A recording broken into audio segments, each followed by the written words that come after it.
अस्सलाम वालेकुम and welcome to travel X by Haseeb. मेरा नाम है हसीब और आपको पता है मैं आपके लिए वीज़ा और इमिग्रेशन के रिलेटेड वीडियोस बनाता रहता हूँ। आज का जो टॉपिक है बड़ा ही हॉट टॉपिक है। आप टिकटॉक उठा लें, आप यूट्यूब उठा लें, आप हमारे Facebook group the travel launch में चले जाएं, तो एक टॉपिक जो बहुत से लोगों को परेशान भी कर रहा है। और ये ना सिर्फ उन लोगों के लिए जिन लोगों ने विज़िट वीज़ा अप्लाई करना है, इसके साथ जो इमिग्रेशन अप्लाई कर रहे हैं, फैमिली इमिग्रेशन है या एम्प्लॉयमेंट है, या मैं बात करूं कि वो लोग जो ऑलरेडी अमेरिका में हैं, कुछ वो लोग भी परेशान हैं जो स्पेशली इस प्रोसेस से गुज़र रहे हैं पूरे, या जो बग़ैर डॉक्यूमेंट्स के वहाँ पे रह रहे हैं। ठीक है, क्योंकि आपको पता है कि अमेरिका में बग़ैर डॉक्यूमेंट्स के भी बहुत से लोग रहते हैं और ये तादाद काफ़ी ज़्यादा है। अगर मैं इस तादाद की बात करूं तो ये जो इनलीगल इमिग्रेंट्स हैं जो अमेरिका में रह रहे हैं 1 करोड़ से भी ज़्यादा हैं, जो कि डिफरेंट जगहों पे काम कर रहे हैं। नो डाउट ये एक अलग टॉपिक है कि उनको कितनी सैलरी मिलती है या वहाँ पे कैसी उनकी लाइफ है, इस पे तो हम लोग बात नहीं कर रहे, लेकिन इनलीगल इमिग्रेंट्स रह रहे हैं। तो अब आज हम लोग डिस्कस करेंगे क्या ट्रम्प के सदर बनने के बाद क्या हमारी वीज़ा रेशो जो है, मेन फोकस है, वो कम हो जाएगी? क्या इमिग्रेंट्स का जो है वो एकदम से निकाल दिया जाएगा या क्या होगा? इससे पहले हम लोग ये तज़िया करते हैं कि जब जब सदर ट्रंप लास्ट टाइम आए थे तो तब क्या सूरत हाल थी। तब की सूरत हाल ये थी कि एग्जेक्टिव ऑर्डर्स सदर ट्रंप ने किए थे। सदर ट्रंप ने सबसे पहले एक एग्जेक्टिव ऑर्डर दिया था जिसमें मुस्लिम ममालिक के ऊपर पाबंदी लगाई गई, जिसमें थे इराक़, शाम, लीबिया, ईरान। इन लोगों के शहरियों का अमेरिका आने पर पाबंदी लगा दी गई थी। ठीक है, और इसके अलावा जो बाकी मुस्लिम ममालिक थे, इसमें पाकिस्तान भी है, और भी टर्की है या डिफरेंट मुस्लिम ममालिक हैं, इन पर मुकम्मल पाबंदी नहीं लगाई गई थी, लेकिन इनके शहरियों को भी वीज़ा रेशो कम कर दी गई थी, जिसमें इमिग्रेशन, नॉन इमिग्रेंट सभी थे और एयरपोर्ट्स पे भी लोगों से काफ़ी सवाल जवाब होते थे। उसके बाद सदर ट्रंप ने एक दूसरा एग्जेक्टिव ऑर्डर ये दिया था। एक सिस्टम था डाका सिस्टम। ठीक है, जो भी इनलीगल इमिग्रेंट्स 55 में आए थे उनके ऊपर पाबंदी लगा दी गई कि अब उनको शहरियत नहीं दी जाएगी, वरना उससे पहले उनको अदालती हुक्म के ऊपर शहरियत दे दी जाती थी।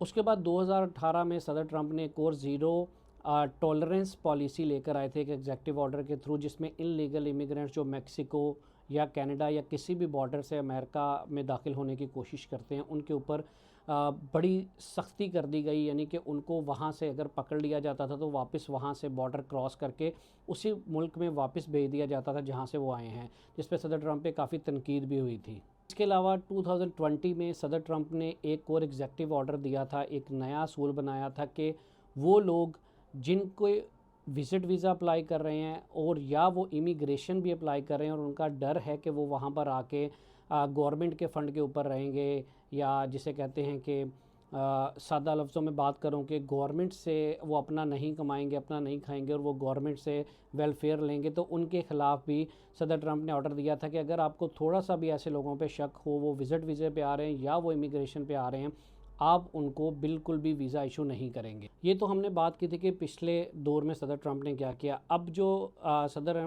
ट्रंप ने अपने इलेक्शन मुहिम चलाई, इसमें भी उन्होंने बहुत ज़्यादा ऐलानात किए जो कि पिछले सदर के जो दौर था उससे ज़्यादा सख्त नज़र आ रहे हैं।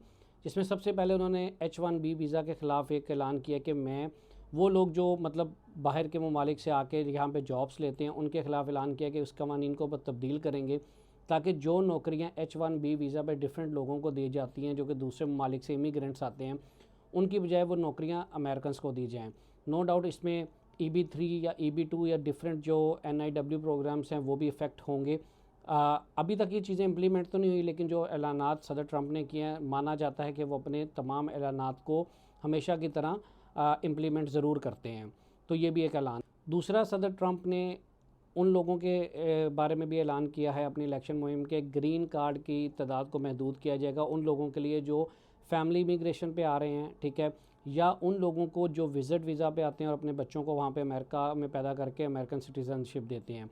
क्योंकि आपको पता है कि अमेरिका का कानून है कि जो बच्चा वहाँ पे पैदा होगा वो उसे पासपोर्ट भी दिया जाएगा, उसे सिटीज़नशिप भी अमेरिकन दी जाएगी, क्योंकि बाय लॉ वहाँ पे जो बच्चा पैदा होता है वो उसे अमेरिकन माना जाता है। लेकिन सदर ट्रंप के मुताबिक वो इस कानून को ख़त्म करेंगे और जो भी बच्चे वहाँ पैदा होंगे उन्हें अमेरिकन सिटीज़नशिप नहीं दी जाएगी। उसके बाद वो लोग जो F4 या डिफरेंट दूसरी कैटेगरीज़ में जैसे कि बहन भाई आपके रहते हैं तो उनको बुलाया जाता है। उस कानून को भी महदूद करने का ऐलान कर रखा है कि इस कानून के ख़िलाफ़ भी वो कुछ ना कुछ नया लेकर आएंगे और इसमें तब्दीलियाँ करेंगे। इसको मुकम्मल ख़त्म नहीं किया जाएगा, लेकिन इसमें सख्ती लाई जाएगी और इसमें एक जो है कुछ नया ऐड किया जाएगा जिससे इन लोगों की तादाद को कम किया जा सके, ताकि उनके मुताबिक ये अमेरिका की पॉलिसी के ख़िलाफ़ है, क्योंकि बाहर से लोग आके वो नौकरियां ले लेते हैं, वो लोग वहाँ के अमेरिकन हैं उनको मिलनी चाहिए। उसके बाद सदर ट्रंप ने ऐलान किया है कि जो 1 करोड़ से ज़्यादा अमेरिका में लोग गैर कानूनी बगैर डॉक्यूमेंट्स के रह रहे हैं उनके ख़िलाफ़ बहुत बड़ा तारीख़ का अमेरिकन ग्रैंड ऑपरेशन किया जाएगा, जिसमें फ़ौज इस्तेमाल करने का भी ऐलान कर चुके हैं कि वो इसके ख़िलाफ़ फ़ौज भी इस्तेमाल करेंगे और इन सब लोगों को निकाला जाएगा। अब इसमें कितनी हकीकत है कि इतने बड़ी तादाद में वो 1 करोड़ लोग जो डिफरेंट जगहों पे ऑलरेडी काम कर रहे हैं, डिफरेंट कंपनीज़ में, डिफरेंट दफातर में, उससे इनकी इकॉनमी को क्या झटका लगेगा। और एक बहुत बड़ा बजट भी चाहिए उन लोगों को निकालने के लिए, क्योंकि वो अनडॉक्यूमेंटेड है, उनको पकड़ना, पुलिस का इस्तेमाल करना, फ़ौज का इस्तेमाल करना, उस पर काफ़ी बजट आएगा। उस पर भी तनकीद की जा रही है कि ये कैसा पॉसिबल है, आया ये होगा या नहीं। ठीक है, इसको भी हम वीडियो के आखिर में डिस्कस करेंगे कि इन चीज़ों पे कितनी पॉसिबिलिटी है कि इम्प्लीमेंटेशंस की। तो ये भी एक ऐलान कर रखा है सदर ट्रंप ने कि वो ये भी कर। इसके बाद सदर ट्रंप ने एक और भी ऐलान किया है कि जैसे पिछले कुछ सालों के अंदर असाइलम क्लेम्स में अमेरिका में, कनाडा में और डिफरेंट ममालिक में काफ़ी ज़्यादा इजाफा हुआ है। अगर तारीख का ग्राफ उठाया जाए तो सबसे ज़्यादा इजाफा कनाडा और अमेरिका में ही हुआ है, जो कि थर्ड वर्ल्ड कंट्रीज़ के लोगों की तरफ से असाइलम है। उनके मुताबिक ज़्यादातर फेक असाइलम के केस हैं। तो इस कानून को भी कुछ ना कुछ तब्दीली लेकर आई जाएगी, इसमें सख्तियाँ लाई जाएंगी ताकि लोग फेक असाइलम क्लेम ना कर सकें। ख़ास तौर पर सदर ट्रंप ने यह भी कहा कि जो मुस्लिम ममालिक से जंगशुदा इलाकों से आ रहे हैं उनको शायद असाइलम क्लेम करने की इजाज़त नहीं दी जाएगी। अब इसमें कितनी हकीकत है ये तो पता नहीं, लेकिन ये एक बहुत बड़ा फ़ैसला होगा अगर ऐसा किया जाता है, और सदर ट्रंप पे इस पर काफ़ी ज़्यादा तनकीद भी होगी और हो रही है। इन सब ऐलानात के बावजूद सदर ट्रंप ने ये बात भी वाज़ह की है कि जो लोग लीगल तौर पे अमेरिका आएंगे उन्हें कोई डर नहीं है। यानी कि लीगल कौन लोग हैं मैं बताता हूँ। जो लोग विज़िट वीज़ा लेके जा रहे हैं, दे आर द लीगल। आप जाएं, आप विज़िट करें, आप वापस आएँ। सदर ट्रंप के मुताबिक उन्हें कोई मसला नहीं है। आप एज ए टूरिस्ट आएँ, आप किसी फैमिली को अपने विज़िट करने आ रहे हैं, आप मेडिकल कंडीशंस के लिए आ रहे हैं, आप पढ़ाई के लिए आ रहे हैं, आप स्टूडेंट वीज़ा लेकर आएँ, आप कोई मसला नहीं है। लेकिन अगर आप वहाँ पे इनलीगल स्टे करेंगे, वहाँ पे जॉब्स की तलाश करने की कोशिश करें, तो डेफ़िनेटली आपको प्रॉब्लम्स आ सकती हैं अगले कुछ साल में जब तक सदर ट्रंप हैं। मैं आज की बात करूँ, जब से ये इलेक्शन ख़त्म हुआ है और अभी तक सदर बाइडन ही हैं, तो इन चीज़ों को देखते हुए मैं अभी की बात करूँ तो पिछले 1 महीने या 15 से 20 दिन की बात करूँ, बहुत ज़्यादा तादाद में विज़िट वीज़ा इशू हो रहे हैं। कि जो लोग कहते हैं कि सदर ट्रंप के आने से ये कम होंगे, हमें अभी नहीं पता ये कम होंगे नहीं, लेकिन अगर मैं अपना तजिया लगाऊं, नो डाउट कुछ सिक्योरिटी में सख्ती आएगी, चीज़ों में सख्ती आएगी। हमने कुछ लो प्रोफाइल्स को वीज़ाज़ लगते भी देखे हैं पिछले 2-3 सालों में। शायद उनको ज़रा अच्छे से चेक किया जाएगा आपके सोशल मीडिया अकाउंट्स को लेके, ताकि आप बाकी चीज़ों को, आपके बैकग्राउंड को लेके। लेकिन अगर मैं अभी की बात करूँ तो ये वीज़ाज़ बहुत ज़्यादा तादाद में इशू हो रहे हैं। सदर ट्रंप जब वाइट हाउस संभालेंगे उसके बाद क्या कंडीशन होगी मुझे पता नहीं, लेकिन मेरी ज़ाती राय ये है कि विज़िट वीज़ा पे बहुत ज़्यादा असर नहीं होगा, एक नॉर्मल असर रहेगा। क्योंकि जैसे कि सर ट्रंप ने साफ कहा कि लीगल आने वाले लोगों को कोई प्रॉब्लम नहीं होगी। तो जब आप विज़िट वीज़ा लेके जा रहे हो, यू आर लीगल, ठीक है, आपको कोई बॉर्डर क्रॉस नहीं कर रहे, आप इलीगल इमिग्रेंट नहीं है, तो कोई इशू नहीं है, आप उसके ऊपर जा सकते हैं। हाँ, सिक्योरिटी चेक ज़्यादा हो सकता है, आप किसी ऐसी ऑर्गेनाइजेशन से ना हो, आपका ये डर अगर उनको है कि आप किसी ऐसी ऑर्गेनाइजेशन से हैं जहाँ पे जाके आप अमेरिका में असाइलम क्लेम कर सकते हैं, तो शायद आपको मुश्किलात आ सकती हैं। या ऐसे लोग जिनके बहुत ब्लड रिलेशंस वहाँ पे रह रहे हैं और उनको ये डर है कि वहाँ पे जाके ये लोग अपने उस बेस के ऊपर अपनी इमिग्रेशन अप्लाई कर सकते हैं, तो भी प्रॉब्लम हो सकती है। लेकिन ओवरऑल मुझे चीज़ें विज़िट वीज़ा को लेकर बहुत ज़्यादा सख्त होती नज़र नहीं आ रही। हाँ, ये जो ऑपरेशंस या ऐलानात हुए हैं ये इलीगल इमिग्रेंट्स के ख़िलाफ़ हैं। हाँ, सिक्योरिटी ज़रूर जो है ज़्यादा होगी।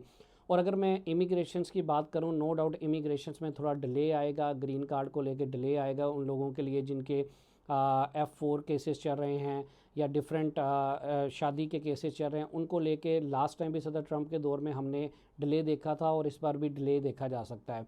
तो ये सूरत हाल है, ये ऐलानात हैं, लेकिन अभी तक की सिचुएशन बहुत अच्छी है और मुझे उम्मीद है कि अगले कुछ दिन भी ये वीज़ाज़ की रेशो अच्छी रहेगी और उससे आगे भी अच्छी रहेगी।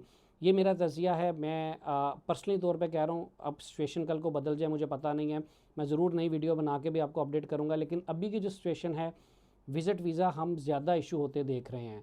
ठीक है, आप हमारे ग्रुप ट्रैवल लॉन्च में चले जाएँ, वहाँ भी आपको नज़र आएगा। आपके जो दोस्त आजकल अप्लाई कर रहे हैं, कोई फैमिली मेम्बर अप्लाई कर रहा है, आप उनसे भी पूछें तो एम्बेसी में रेशो ज़्यादा चल रही है, चाहे वो कहीं की भी हो। इसके अलावा जो है इमिग्रेशन को लेके भी सिचुएशन अच्छी जा रही है, वीज़ा ज़्यादा इशू हो रहे हैं। ये थी आज की सूरत हाल अमेरिका को लेके। उम्मीद है आपको वीडियो पसंद आई होगी। सॉरी, मैं वीडियो ज़्यादा आजकल नहीं बना रहा क्योंकि मेरी ज़्यादा अपडेट्स मेरे फेसबुक ग्रुप नीचे डिस्क्रिप्शन में लिंक दे रहा हूँ, ये ट्रैवल लॉन्च में आ जाती हैं क्योंकि थोड़ा टाइम मसरूफियात होती हैं। जैसे मोस्टली सबसे ज़्यादा हमने वीज़ा सर्विसेज देना शुरू की हैं, तब से मेरी मसरूफियात थोड़ी ज़्यादा बढ़ गई हैं। और मेरे पास इतना टाइम नहीं होता कि मैं आपको एक एक वीडियो बना के बताऊं कि हमारे क्या सक्सेस रेशो है। मैं हमेशा कहता हूँ अपने वीज़ाज़ खुद अप्लाई कर सकते हैं, लेकिन अगर आप अच्छे तरीके से अप्लाई कर सकते हैं तो ज़रूर करें। और अगर आपको किसी भी कंट्री से किसी भी दूसरे कंट्री का वीज़ा अप्लाई करना है, US, Canada, Australia, UK, New Zealand, Japan, तो आप हमसे कांटेक्ट कर सकते हैं। नीचे डिस्क्रिप्शन में मेरी वेबसाइट है, नंबर है, मेरा फेसबुक पेज है। मेरे फेसबुक पेज के ऊपर आप हमारी तमाम सक्सेस स्टोरीज़ जाकर देख सकते हैं, जो कि डेली बेसिस पे अल्हम्दुलिल्लाह हमारे वीज़ाज़ अप्रूव होते हैं। आप हमसे सर्विस ले सकते हैं, इंशाल्लाह आपको अच्छी और एक्सपीरियंस सर्विसेज दी जाएंगी। उम्मीद है ये वीडियो कुछ ना फ़ायदा हुआ होगा, और वो लोग जो बहुत ज़्यादा डर रहे थे डिफरेंट फ़जूल किस्म की टिकटॉक की वीडियोस देख के कि बहुत मुश्किल हो जाएगा, वीज़ा नहीं मिलेगा, तो ये उम्मीद है कि उनके लिए एक अच्छा मैसेज है। आप उनके साथ भी ये वीडियो शेयर कर सकते हैं जो अमेरिका का वीज़ा अप्लाई कर रहे हैं या करना चाहते हैं। अपना बहुत सा ख्याल रखिएगा। इंशाल्लाह नेक्स्ट वीडियो में आपके साथ आऊँगा कि कनाडा के वीज़ा रेशो क्या आने वाले दिनों में बढ़ेगी या कम होगी। अपना बहुत सा ख्याल रखें। चैनल को सब्सक्राइब नहीं किया तो कर दें। टेक केयर, अल्लाह हाफ़िज़।